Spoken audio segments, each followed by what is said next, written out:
हरे कृष्ण। राधा अष्टमी व्रत आम किपरि पालन करवा आसतु जानिबा।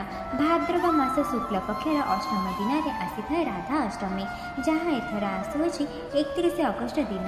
31 अगस्ट सकाल ब्रह्म मुहूर्त यह आरंभ हो द्विपहर 12टा समय जाए थाए। यह व्रत को आमको पालन करने को पड़ो एवं यही दिन आम हरे कृष्णर महामंत्र अति कम 16 माला जप करवा, कारण यह मंत्र राधा कृष्ण का नाम परिपूर्ण होता है। तेणु यह महामंत्र कहुए। आम यह व्रत को निर्जला एवं सजल उपवास करें।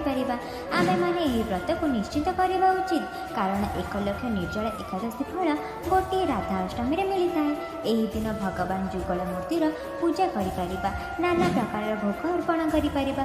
सेथिमध्यरु सारे होइतिबा खाद्य भोग को भूलिबे नहीं, कारण यह राधा रानी का प्रिय खाद्य अटे।